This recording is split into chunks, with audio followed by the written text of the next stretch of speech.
ዓለም ስትተኛ ሰዎች ሁሉ በሰላም ሲያንቀላፉ በሩሲያ ከተማ ውስጥ የሚገኝ አንድ አፓርታማ ውስጥ ግን ፍጹም የተለየ አሰቃቂና ሰይጣናዊ ህይወት ይጀምራል።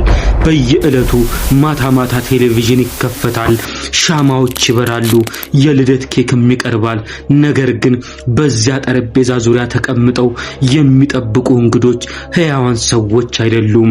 እነርሱ ከዓመታት በፊት የተቀበሩ የህፃናት አስከሬኖች እንጂ ቆዳቸው ደርቆ በሰምና በጨርቅ ተጠቅልሎ እንደ አሻንጉሊት ተደርድረዋል። ዛሬ መላው ዓለምን ያነጋገረ በሀገረ ሩሲያ የተፈጸመ አሰቃቂ የሆነውን የወንጀል ታሪክ አብረን እንመለከታለን።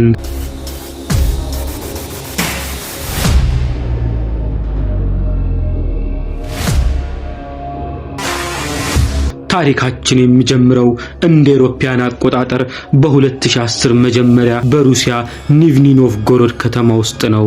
በዚህ ከተማ ውስጥ ያልተለመደና አሰቃቂ ችግር ተፈጠረ። በከተማ ውስጥ የሚገኙ መቃብሮች በአስገራሚ ሁኔታ እየተዘረፉ ሄዱ።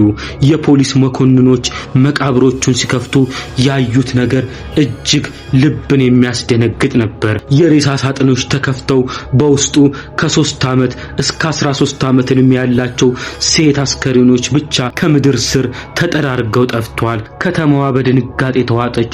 ወላጆችም ልጆቻቸው ዳግም ሊቀበሩ እንደማይችሉ በማሰብ በእንባና በስጋት መኖር ጀመሩ። ማን ይሆን ይህንን ያደረገው? ለምንስ? መልሱ ግን ማንም ከሚገምተው በላይ እጅግ የከፋ ነበር። ወደ ኋላ ስንመለስ በከተማ ውስጥ በጣም የተከበረ አንድ ሰው ነበረ፣ አናቶሊ ሞስኪቪን። ይህ ሰው የ35 ዓመት ወጣት ሲሆን 13 ቋንቋዎችን አቀላጥፎ የሚናገር በሺዎች የሚቆጠሩ መጽሐፍትን ያነበበ ብሩህ አእምሮ ያለው የታሪክ ምሁርና የመቃብር ስራዎች ተመራማሪ ነበረ። የከተማው ሰዎች እንደ ትልቅ ጸሐፊና ምሁር የሚያዩት፣ ነገር ግን ማንም ያላወቀው ሚስጥር አናቶሊ ከልጅነቱ ጀምሮ ከመቃብርና ከሙታን ጋር እንግዳ የሆነ ትልቅ ቁርኝት ነበረው። በህፃንነት እድሜው ላይ አንድ የመቃብር ስፍራ ላይ የሞተች አንዲት ወጣት ልጅ አስከሬን እንዲስም ተገዶ እንደነበር አስደንጋጭ የህይወት ታሪክ ውስጥ ተመዝግቦ እንመለከታለን። ያ ቀን አናቶሊ አእምሮ ለዘላለም እንዲቀየር አደረገው። ህያዋን ሰዎችን መቅረብ አቃተው። የእርሱ ትክክለኛ ጓደኞችና ቤተሰብ የሆኑት ከዚህ ዓለም በሞት የተለዩ ህፃናት ብቻ እንደሆኑ ማሰብ ጀመረ። ፀሐይ ጠልቃ ከተማዋ በጨለማ ስትዋጥ ታላቁ ምሁር ጃኬቱን ለብሶ አካፋውን ይዞ ወደ መቃብር ስፍራ ሾልኮ መግባት ይጀምራል። አናቶሊ የተቀበሩ የህፃናት አስከሬኖችን በጨለማ በሌሊት አውጥቶ ወደ አፓርታማው ሲወስዳቸው የሚሰራው ስራ ሁሉ እጅግ የሚገርም ነበር። አስከሬኖቹን በልዩ ኬሚካሎች በማድረቅ ቆዳቸው እንዳይበሰብስ በሰምና በጨርቅ ይጠቀልላቸዋል። የጎደሉ የሰውነት ክፍሎቻቸውን በጨርቅና በወረቀት ይሞላል። አጥንቶቻቸው ውስጥ የሙዚቃ ማዳመጫ ስፒከር ይከታል። በዚህም ምክንያት ልጆቹ ሲነኩ ወንም ሲንቀሳቀሱ ድምጽ ያወጡ ነበር። ባለቀለም ልብሶችን፣ በአንገት ላይ የሚደረጉ ሻርፖችን እና ሌሎች ጌጣጌጦችን ያለብሳቸዋል። እስቲ በአይነ ህሊናችሁ አስቡት። በቤት ውስጥ ባሉ መደርደሪያዎች፣ በአልጋና በወንበሮች ላይ የሞቱ ልጆች ልብስ ለብሰው ልክ እንደ አስፈሪ አሻንጉሊቶች ተደርድረው ተቀምጠዋል። ፊታቸው ላይ የሰም ፈገግታ ተቀምጦ አይኖቻቸው ተከፍተዋል። አናቶሊ ከነርሱ ጋር አብሮ ምግብ ይመገባል። ድምጹን አሰምቶ መጽሐፍት ያነብላቸዋል። አብሯቸው የካርቱን ፊልም ይመለከታል። የልደት ቀናቸውንም በራሱ ሰይሞ ኬክ ይቆርስላቸው ነበር። ከሁሉ የሚገርመውና አእምሮን የሚያዞረው ነገር ግን ወላጆቹ እርሱ በሚኖርበት አፓርታማ አብረው ይኖሩ ነበር። ነገር ግን በእድሜያቸው የገፉ እጅግ አረጋውያን ከመሆናቸው የተነሳ የሚመለከቱት ነገር ሁሉ የልጃቸው የእደ ስራ ፈጠራ ውጤቶች የሆኑ አሻንጉሊቶች እንደሆኑ እንጂ በፍጹም በቤቱ የሞሉት የህፃናት አስከሬኖች እንደሆኑ ፈጽመው አልጠረጠሩም ነበር። በከተማዋ ውስጥ የሚኖሩ ወላጆች የፖሊስ ጣቢያዎችን ማጨናነቅ ጀመሩ። የፖሊስ መዝገቦች በሙሉ በጠፉ የህፃናት አስከሬኖች ተሞላ። ኖቬምበር 2011 ዓ.ም የፖሊስ መኮንኖች አንድ የዓይን እማኝ የሰጠቻቸውን መረጃ ፍንጭ በማድረግ አሰሳቸውን ቀጠሉ። በሂደትም ፍንጮች ሁሉ በቀጥታ ወደ አናቶሊ አፓርታማ መራቸው። ፖሊሶች የፍርድ ቤት ትዕዛዝን ይዘው የአናቶሊን አፓርታማ በኃይል ሲሰብሩ በዓይናቸው ያዩትን ነገር መቋቋም አቃታቸው። በቤት ውስጥ የነበረው መዓዛ አፍንጫን የሚሰነፍጥ እይታውም ሊቋቋሙት የሚችል አልነበረም። በጠባቡ አፓርታማ ውስጥ ከ26 እስከ 29 የሚደርሱ የሞቱ የህፃናት አስከሬኖች እንደ አሻንጉሊት ተደርድረው ተቀምጠዋል። ፖሊሶቹ መደርደሪያዎቹን ሲፈትሹ አንዲት ውብ ቀይ የለበሰች አሻንጉሊትን ተመለከቱ።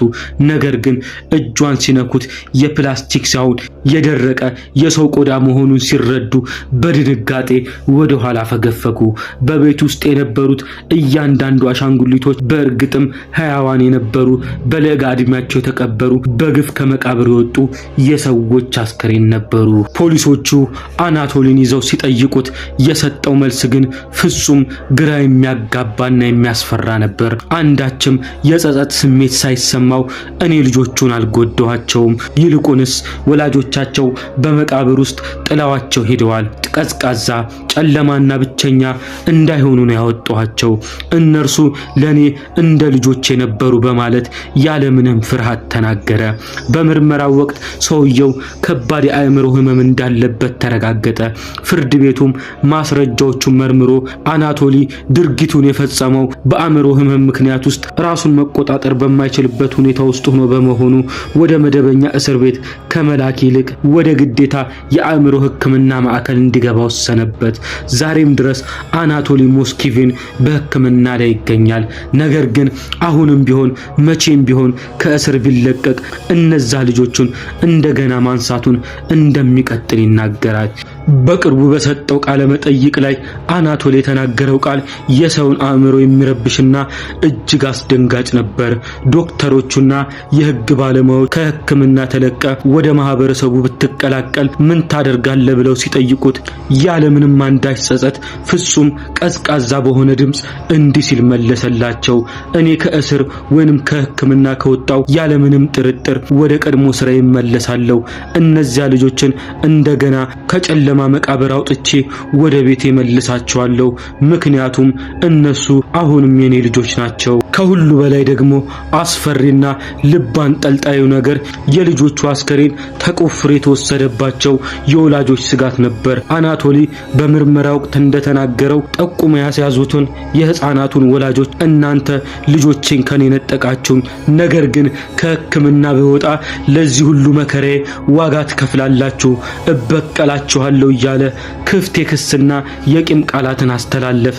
ዛሬም ድረስ በሩሲያ ኒቭኒ ኖቭጎሮድ ከተማ ውስጥ እያንዳንዱ ወላጅ ወደ መቃብር ስፍራ ልጆቹን ሲወስድ አናቶሊ የሚመለስበትን ያን ቀን እያሰበ በሰቀቀን ይኖራል። የሰው ልጅ አእምሮ ምን ያህል ጨለማና ጥልቀት ሊኖረው እንደሚችል የሚያሳየው ይህ ታሪክ የዓለማችን በጣም አስፈሪ እውነታዎች ከሆኑት ታሪኮች ውስጥ አንዱ ሆኖ ተመዝግቧል። ቪዲዮ ከተመቻችሁ ላይክ እና ሰብስክራይብ ማድረጋችሁን እንዳትረሱ። ለብዙዎች እንዲደርስም ሼር አድርጉት። በሌላ አስገራሚ ታሪክ እስከምንገናኝ ድረስ ሰላማችሁ ይብዛ።